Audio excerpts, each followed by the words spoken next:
I gotta say, after seeing this film, there better be some type of riot if Andy Serkis has not received some type of award for his performance in this movie this year.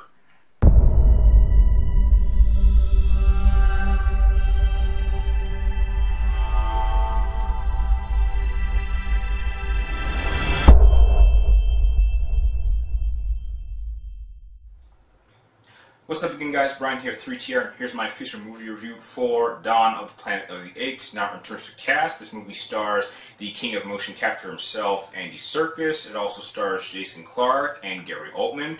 And in terms of plot, this movie takes place a number of years after the event of the first film, in which the virus from the end of the first film has really outbreaked and has really killed off a good percentage of the human race. While we also have Caesar, who has not only become kind of the leader of his tribe, but he's actually managed to really build his own community within his tribe. They have schools. He's taught them how to talk, how to communicate, how to work as a team, how to act as one big giant family. However, one day they actually managed to get in contact with a set of humans, and this is the first time that they have actually seen humans in a while, and tensions start to build up. However, the main head guy of this film, Jason Clarke, is simply trying to go through their territory because he needs to get access to a dam that is close by near the apes' home, and he simply wants to repair the dam so he can get power to the city that they are living with. And really, over the course of the film, it's really a constant chain of there being tension between the humans and the apes. There's some humans that think the apes are just animals and they should die, and there's some apes that think that humans can't be trusted.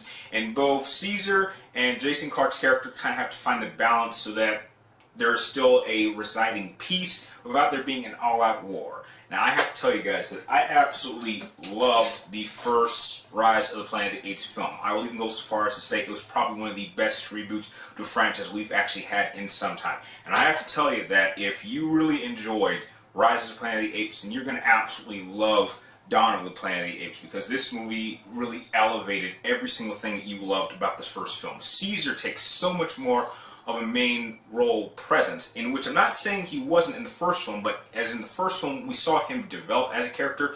In this film you really get to see just how much of a badass he really is. I mean, he has such a commanding presence that when there's a little bit of an argument amongst his apes, all he has to do is just raise his hand or just make one single roar and it just goes quiet, and that just lets you know just how powerful Caesar is as a character.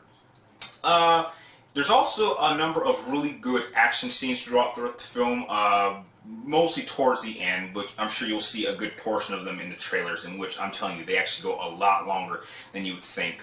One thing I also did like is the amount of development in character emotion you actually get from these apes. I mean, you would think that apes aren't really capable of doing much emotion, but you really get to see the different types of apes that Caesar works with and he talks with. I mean, he actually has his own family, and to see them actually communicate with each other with sign language is actually pretty impressive. And I have to say, it takes really a lot of guts for a film like this to use as much subtitles as they did in this film, because most films are really reliant on that. Another thing that I also liked was the use of CG. I mean, we've seen good CG in movies of past, like throughout these years, but to actually see it as much as we do in this film and actually use effectively really elevates this film to me much more than it did in something like Transformers. Now, the only real problem that I would say I had with this film was the same problem that I believe was still present in the first one, and that is that the humans really are put to a backseat. I'm aware that this is supposed to be a story about the apes, but it kind of degrades the humans, because I would like to see a much more balancing presence. I mean, the humans are there, and we're giving two different types of humans. You're giving humans that, you know, are very peaceful, and then you have humans who are just kind of racist, if you can call them racist, against apes. I wonder if there's a word for that.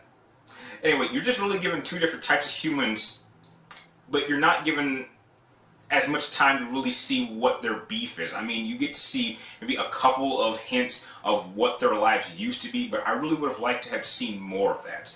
And the fact that we spend so much time with the apes and spend so little much time with the humans, it just kind of doesn't bring much of a balance.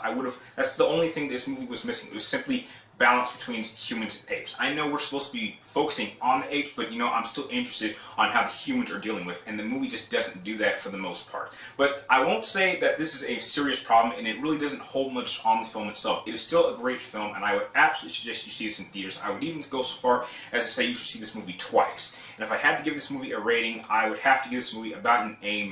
Definitely check this movie out when you get a chance, and if you like this movie review, feel free to like, comment down below, and please subscribe to chat for me at my future movie and video game reviews. And like always, thank you guys for watching. You're awesome, and I'll see you next time.